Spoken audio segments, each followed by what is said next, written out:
quand on me demande d'aller filmer une course, pour moi c'est un plaisir, même si des fois c'est un peu frustrant, on aimerait bien courir, mais en fait non, c'est génial aussi d'être de l'autre côté. Et donc moi j'adore, en fait j'ai pas vraiment l'impression d'aller au travail, j'ai plutôt l'impression d'aller vivre des aventures voilà, de suivre des athlètes, c'est vraiment incroyable, c'est vraiment des expériences uniques.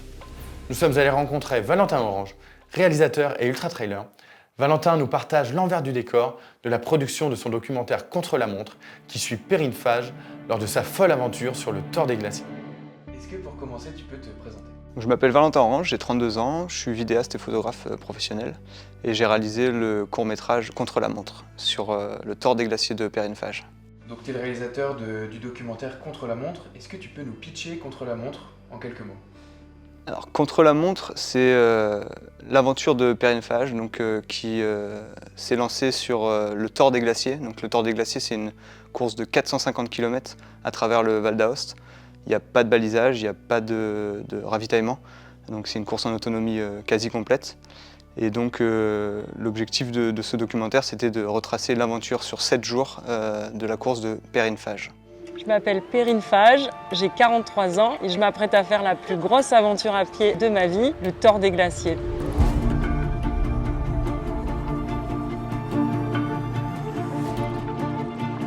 C'est un ultra de 450 km, il y a 32 000 mètres de dénivelé positif. C'est certainement la course la plus dure au monde.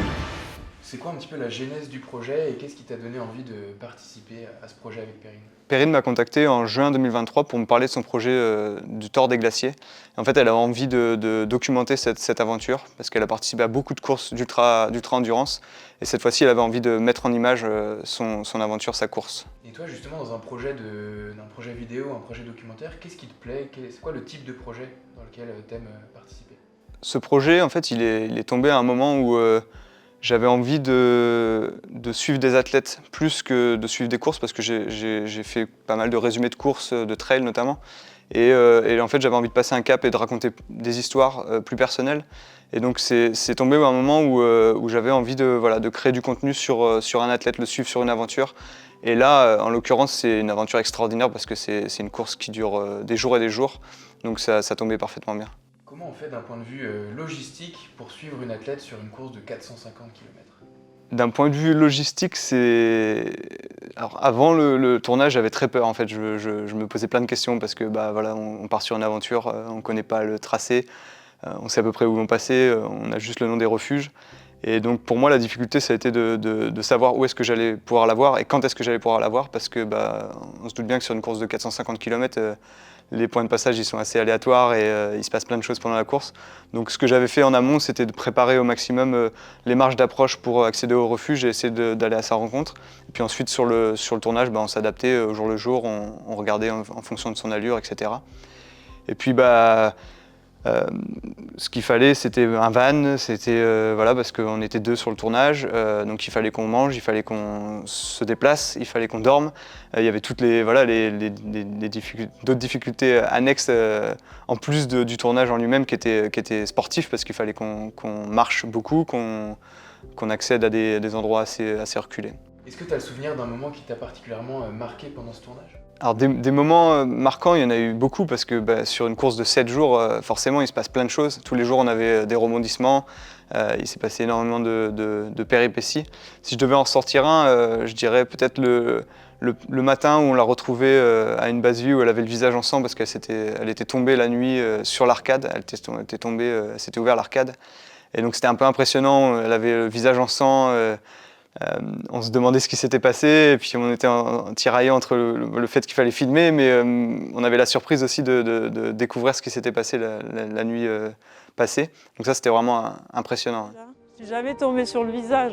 J'ai eu peur de m'être fait mal et de ne pas pouvoir continuer, quoi, mais bon, c'est rien. Donc là, c'est cool, hein, c'est reparti, c'est juste que je regarde où je pose les pieds. Mais ça va mieux, ouais. J'ai repris de l'énergie. Est-ce qu'il y a des choses que tu as découvert sur le personnage de Perrine tout au long de ce projet? Perrine, je l'ai rencontrée sur une course en Thaïlande au début de l'année 2023. Et on avait sympathisé, on est resté en contact. Et moi, je la connaissais pas plus que ça. Je savais qu'elle était très suivie sur les réseaux pour ses aventures d'ultra-distance. Et donc je la connaissais pas en tant qu'athlète, je la connaissais plutôt en tant qu'ami, connaissance.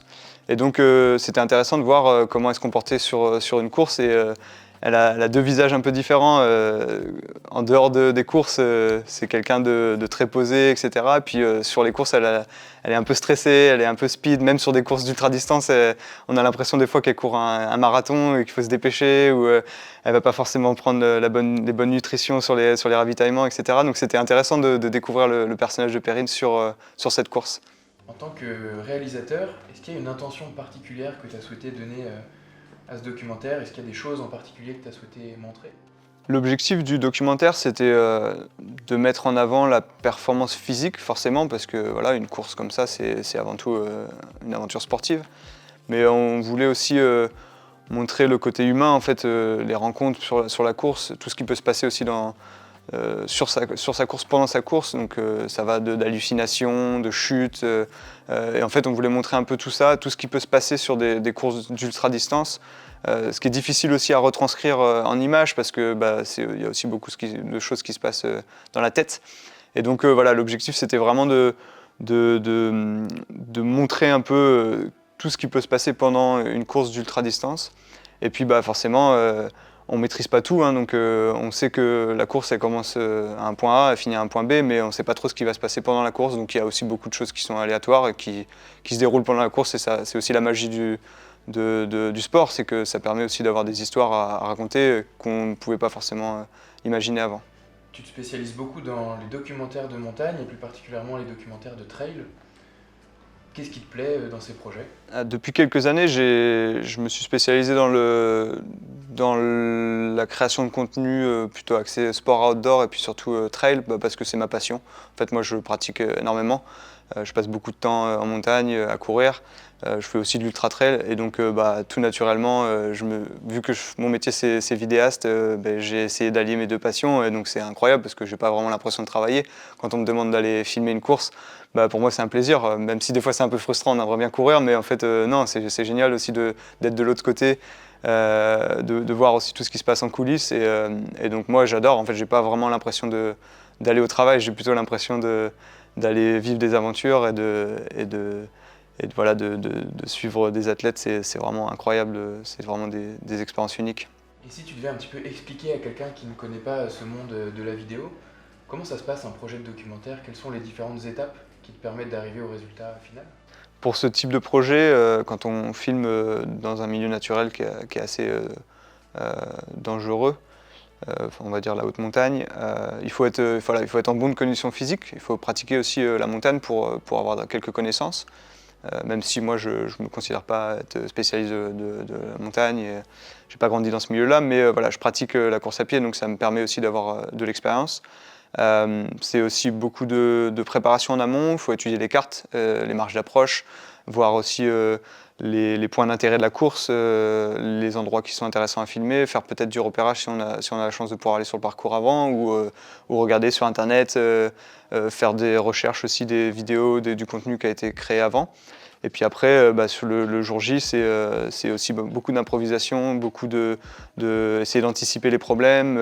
Là, sur ce type de course, en plus du tournage, on a d'autres problématiques. On a la conduite, il faut aller conduire, retrouver les points d'approche, il faut manger, il faut dormir. Nous, en plus, sur ce tournage-là, on devait créer du contenu tous les jours, on devait faire un reel par jour. Donc ça, c'était aussi un stress en plus, parce que tous les jours, il fallait monter, il fallait dérocher, il fallait monter. Donc tout ça, ça se prépare, et puis c'est beaucoup d'organisation. Et suite au tournage, comment ça se passe? Tu rentres chez toi, donc tu as une montagne de rush, comment tu t'organises pour avancer? Après le tournage, on se retrouve avec des disques durs pleins, avec beaucoup de rush. Ce qui est important, c'est aussi de faire une pause et de se déconnecter un peu, travailler sur d'autres projets, parce que voilà, c'est vraiment intense. Et quand on passe 7 jours de tournage, plus l'avant et l'après, on a besoin aussi de se déconnecter. Et donc après, petit à petit, on commence à regarder un peu les rushs et puis essayer de voir quelle histoire on peut raconter. Et donc ça se fait naturellement et L'avantage, c'est qu'on filme dans des endroits incroyables, donc moi souvent je suis pressé de monter d'utiliser ces images-là parce que voilà, on sait qu'on a des belles images de drone, on sait qu'on a des belles photos, etc. Donc souvent je suis pressé après un petit break, je suis pressé de monter. Et pour finir, est-ce que tu as des projets en cours ou des futurs documentaires sur lesquels tu aimerais travailler? Mon année 2024 va être assez chargée, surtout cet été. Donc là, je suis revenu m'installer en France et j'ai quelques projets qui sont confirmés. On va très certainement repartir avec Perrine cet été sur une aventure un petit peu plus courte, mais toujours très longue. Et puis voilà, j'ai quelques documentaires qui sont en phase d'écriture, et donc normalement cet été, ça devrait être assez chargé. Si tu souhaites regarder le documentaire Contre la montre, je te donne rendez-vous sur notre plateforme UpTrack. Tu pourras également découvrir des centaines d'heures de documentaires et de séries éducatives dans l'univers des sports de montagne et d'endurance.